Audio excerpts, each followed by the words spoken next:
dans la Torah lorsqu'on parle des encens.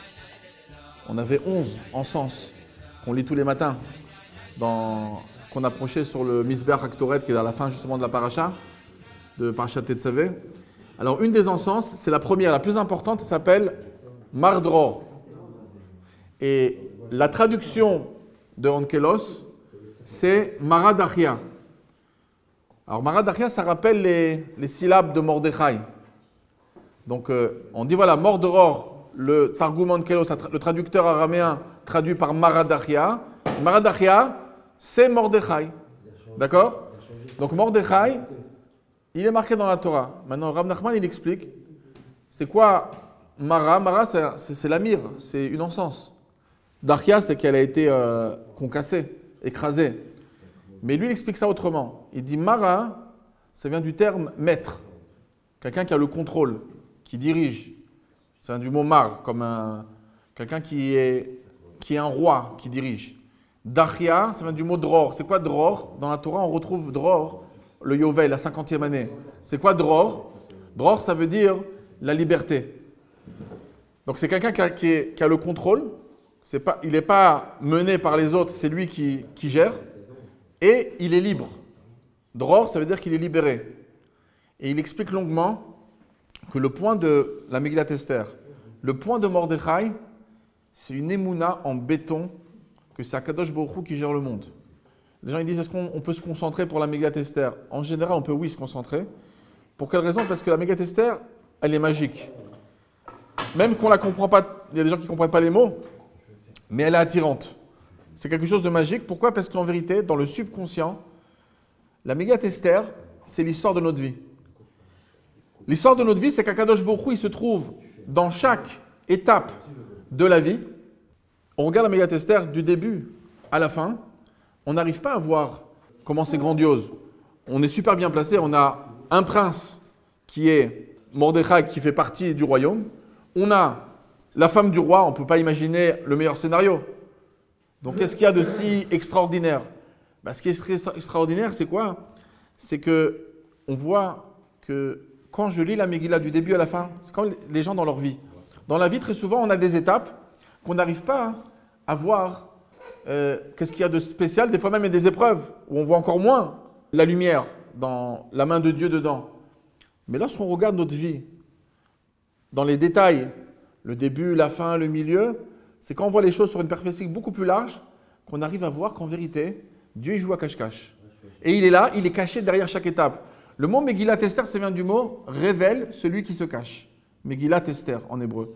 Dévoile. C'est ça le travail de la Megillat Esther, c'est que quand je lis la Megillah, pourquoi il faut la lire dans l'ordre? Pourquoi il ne faut pas manquer un seul mot? C'est très simple. Il ne faut pas manquer un seul mot parce que si on regarde la Megillat Esther du début à la fin, c'est à ce moment-là qu'on arrive à voir l'ampleur et la puissance de Dieu qui est dans la Megillah. On s'imagine qu'avant même que le décret d'Aman il est arrivé, Dieu il a déjà mis la solution. Il a viré Vashti, il a écarté la femme du roi pour en mettre Esther Amalka en place. Un roi, il entend qu'on lui a sauvé la vie, on voulait l'empoisonner. Mordechai il lui a sauvé la vie. N'importe quelle personne, vous apprenez qu'on vous a sauvé la vie, vous l'appelez, vous essayez de lui donner une récompense.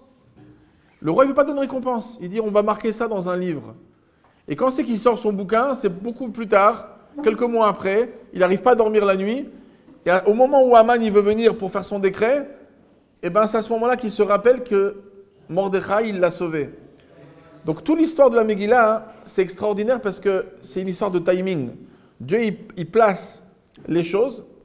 Rav Nachman il dit la chose suivante dans le Perek 56, dans l'Écoutez Maran. Il dit Mordechai et toute l'histoire de Megillat Esther, elle te donne une émouna en béton. Que Dieu il est dans chaque étape de ta vie. Alors il y a des moments où tu ne comprends pas, mais quand tu lis tout du début à la fin, tu ne manques pas un épisode.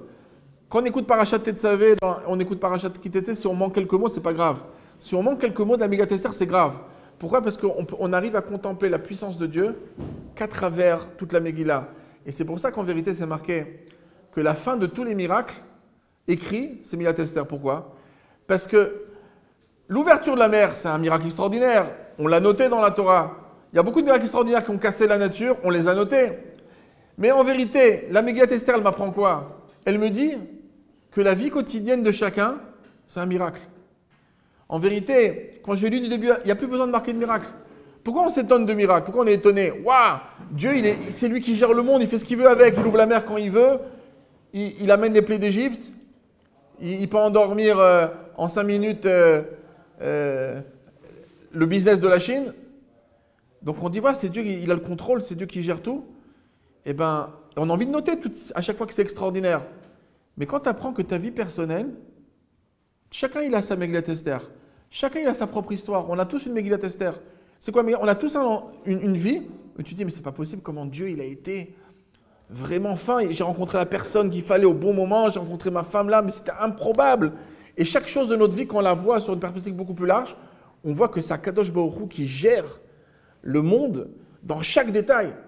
C'est pour ça que Rav Nachman il dit, la Megillat Esther, elle t'apprend la Emouna. Donc Mordechai, il illustre, et Esther, ils illustrent vraiment la Emouna. Et il dit, c'est pour ça que Mordechai, ça vient du mot Maradachia. Pas dans le sens, la myrrhe, l'encens qui est écrasé, parce que ça c'est Mordror. Il dit, Mara, c'est le maître de la situation, et Dror, c'est la liberté. La seule personne qui peut être vraiment libre, qui peut être vraiment heureuse, qui peut prendre le contrôle, parce que c'est quoi en vérité qui empêche la joie? Une chose qui empêche la joie, c'est pas que les épreuves. Des fois, il n'y a même pas d'épreuves, on n'est quand même pas joyeux. Pourquoi? Parce qu'on s'angoisse. Pourquoi on s'angoisse? Parce qu'on ne sent pas qu'on a le contrôle. On sent que les bonnes choses, ils peuvent partir. On sent qu'on ne peut pas vraiment gérer notre vie. Et quand on n'a pas le contrôle de la vie, on n'est pas maître de la situation. Ça, c'est Mordechai, mort. C'est ça qu'il dit Rav Nachman. Il dit, tu es le maître quand tu as une grande émouna. Quand tu as une émouna que Dieu, c'est lui qui gère le monde, là, tu es drôle. Là, tu es libéré. Parce que sinon, tu es angoissé, tu es emprisonné, et c'est la société, c'est l'univers qui décide où va aller ta vie. Mais quand tu prends le contrôle de toi, quand c'est qu'on peut prendre le contrôle? Mordechai, Mardror, c'est quand tu as une émouna en béton. Et en vérité, beaucoup de gens ils se posent la question sur le corona, etc. Et c'est la Chine d'abord qui a été attaquée en premier, et là c'est en train d'un petit peu dégénérer un peu partout. Bon, déjà, un juif il est rempli d'émouna, c'est Dieu le patron. Il a envie d'arrêter les avions, il les arrête. Il a envie d'arrêter le business en Chine, il arrête. Il fait ce qu'il veut.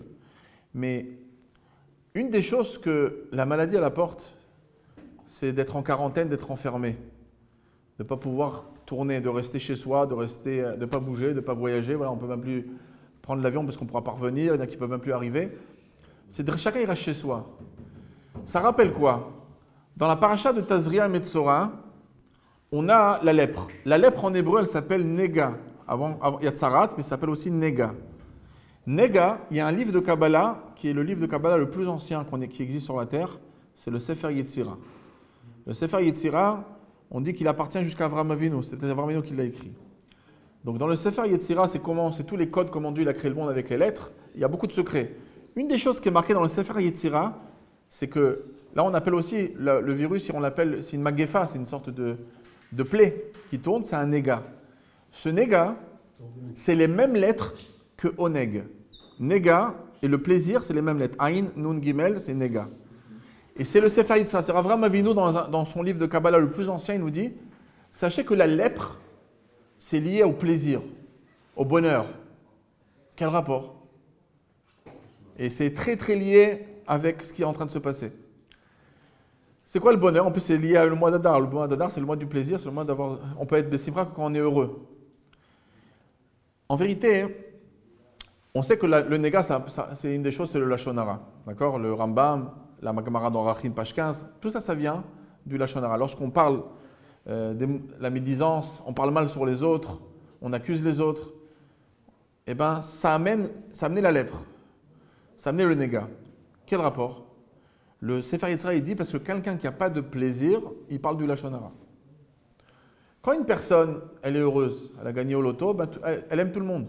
Lui, il est gentil, ma belle-mère, elle est gentille, tout le monde est gentil. Quand quelqu'un, il est malheureux, il a tendance d'accuser. Maintenant, c'est quoi ce néga-là qu'on est en train de vivre? Alors, il ne faut pas l'amoindrir, hein, parce qu'il y en a qui pensent que, bon, on exagère un petit peu, on entend qu'il y a des... on n'est pas si vieux que ça, mais je pense que chacun il se rappelle, chacun il a 40 ans, 45, 46, 50, on se rappelle tous qu'on n'a jamais vécu, concrètement, malgré qu'il y a eu des choses en 2002, un truc, on n'a jamais vécu que les avions sont arrêtés, on n'a jamais vécu ce stress. Et je vous assure que les pays ne font pas ça pour s'amuser, hein, parce qu'ils perdent des milliards tous les jours. D'accord? Le touriste qui ne vient pas, c'est des milliards en moins, etc. Et la vague, elle est en train d'arriver. Le tsunami, elle est en train d'arriver. On n'a pas encore reçu la claque de tout ce qui est en train de se passer. Mais Akadosh Baruch Hu, qu'est-ce qu'il est en train de faire? Akadosh Baruch Hu, il est en train de faire… C'est quoi la quarantaine? Le néga. La Chine, ça représente quoi? C'est la course au bonheur. Tu as un portable, il marche super bien. En plus, tu as rentré tes photos, tu as rentré des trucs. Maintenant, il faut le faire tout passer. Qu'est-ce que tu changes de portable? L'iPhone 8, le 9, le 10, je ne sais pas où ils en sont combien là? 11. Bon, je suis arrêté au 7. Mais… Hein? Ah, ok. Ok. Qu'est-ce qu'ils sont en train de faire? La Chine, elle produit d'une manière incroyable. Elle n'arrête pas de nous créer un nouveau rêve. Sa fonction, un nouveau rêve. En toutes les choses, elle nous crée des rêves et des rêves et des rêves et des rêves. Et on n'est jamais content de ce qu'on a, on veut toujours… Allez, c'est pas gratuit, hein, c'est des 1000 euros, des 1200 euros des fois. Et encore un autre rêve, et c'est pas que dans ces choses-là. Et donc, Akadosh Baruch Hu, c'est quoi en vérité le néga? Non. Tu as besoin de voyager dans le monde entier pour avoir du bonheur. Il faut que tu voies tel pays, il faut que tu ailles en, je sais pas moi, Hawaï ou en Acapulco ou à Rio de Janeiro pour aller voir le spectacle de Purim. D'accord? Donc, tu as besoin de ça pour avoir du bonheur, ou bien le bonheur, il est là. D'accord? C'est Christophe May qui chante ça, le bonheur, il est là. D'accord? Donc, le bonheur, c'est quoi? Il n'y a pas besoin d'aller chercher ailleurs. Il est avec ta famille, avec ta femme, avec tes enfants. Il ne faut pas prendre ces 14 jours. Prison, c'est une prise de conscience. Prise de conscience, tu n'as pas besoin ni de prendre ton avion, ni d'aller à droite, ni d'aller à gauche. Tout se passe ici. Au jour le jour. Tu ouvres tes yeux, tu es chez toi. Ça, c'est le Oneg. Donc, c'est une des choses qui peuvent vraiment annuler ce corona. C'est une Emouna, Shlema, qu'Akadosh Baruch Hu, il est là, près de nous. Et il nous a donné tout ce qu'il faut. Où on se trouve. On peut voyager, mais pas par j'ai un manque. J'ai besoin, je vois à tout prix que je veux ça pour un manque. On peut aller travailler, on peut développer des business, c'est pas un problème tout ça. Mais il ne faut pas oublier que l'adresse du bonheur, c'est d'être chez soi à la maison, avec sa femme et ses enfants. Et il n'y a pas plus grand bonheur que de regarder nos enfants grandir. Et le problème, c'est que la majorité des gens, les enfants, ils les voient à peine. D'accord? Les mères encore, ils sont un peu plus sensibles que les hommes. Mais les hommes, des fois, tu leur demandes dans quelle classe le fils il est, tu demandes comment il s'appelle le prof de ton fils, tu ne sais même pas le nom, ni rien du tout. Les femmes encore, ils sont plus au courant. Parce que nous, la femme, c'est le ministre de l'Intérieur, nous, on est ministre de l'Extérieur. Donc nous, on est partout, sauf ici. Et ça, c'est un petit peu important, cette Nekuda. C'est pas la Chine, c'est pas eux qui vont nous fixer et nous donner à chaque fois, voilà, tout est au ralenti, tout est arrêté, etc.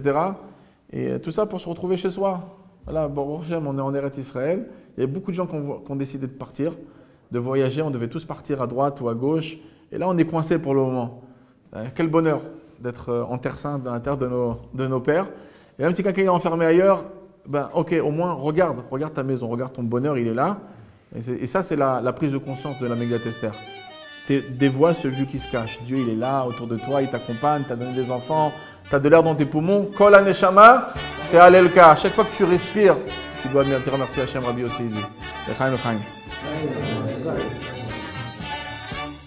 C'est pas un morceau que je peux mettre dans un album propre et tout, c'est pas sorti comme il faut. Et l'inspiration, t'en auras toujours plein. Non, l'inspiration, elle est en nous, c'est pas un problème. C'est pas le moi de vouloir sortir. Le problème, c'est que il faut que sortir des trucs. Oui, sortir ça aussi, je suis d'accord. Moi, avec Moonbase, je n'ai fait que sortir. Ouais. Dès que je faisais un dessin, le soir même, je le balançais, il n'aidait plus à moi.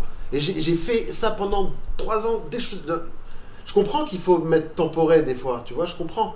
Mais là, je pense que tu dois donner un coup de marteau. Ouais, certes. Pour toi, seulement pour, ne serait-ce que pour toi. Non, certes. Pourquoi attends, tu peux te retrouver dans 10 ans à penser de la même manière, frère. C'est dommage. Non, c'est sûr, ça, je suis d'accord. Et il a 26 ans, frère. C'est pas comme si C'est quoi? C'est pas comme s'il en avait bientôt 50, hein. C'est Ah, ça, c'est tu pour vois. ça, c'est bien, c'est bien. C'est bien, c'est bien maintenant, il faut pas attendre Bien trop sûr. longtemps non plus. Ouais, Je sais, Bah ouais. frérot, t'inquiète pas attendre trop longtemps non plus. Bien sûr que non. Il déconne Mendel. On a l'impression que t'as 45 balais. Ouais, c'est ça. Il y a beaucoup d'ego. Tout le monde, c'est pour ça. Hein J'ai que des amis plus. On en a tous. C'est ça, je peux pas j'adore Et quelqu'un. Mendel quand même, Tout, hein. c'est un gros défaut. T'es bon, Mendel. T'adores. Mendel, Bon, moi j'aime bien Mendel Avabo. Je te jure. hein, Mendel, c'est une vraie- t'as un sacré ego. C'est un vrai caramel. T'as un sacré ego frérot. Plus tu me dis ça, plus il va gonfler, ça rien de dire. Fallait lui dire de toute façon. Ah mais bon, c'est bien, t'as une belle estime de toi, de ton travail et de tes œuvres. Et t'as peur qu'un mec comme Shmoulik par exemple te tape un morceau quoi. Pas spécial. Il veut pas te faire écouter. Il a peur quoi? Que tu lui tapes un morceau? Arrête. Ah je sais pas. Il a peur de se Mais c'est-à-dire que Shmoulik envoie ce morceau à quelqu'un d'autre après. Non, ça fait de chez lui, sans faire exprès. Ah d'accord, c'est compris. Il a peur que Shmoulik, qui va créer un morceau après, soit inspiré dans son inconscient par le morceau de Mendel, ressorte un truc, se dit je suis en train de faire un truc de ouf, en fait. Mais c'est pas. Mais en fait, au bout d'un moment, et peut-être même il s'apercevra pas, mais Mendel saura en l'écoutant qu'il a inspiré, et là, c'est la merde. Donc c'est Total. Ouais, et qu'est-ce que tu fais? Comment tu réponds à ça maintenant, Mendel? I wanna tell you something. I wanna tell you something.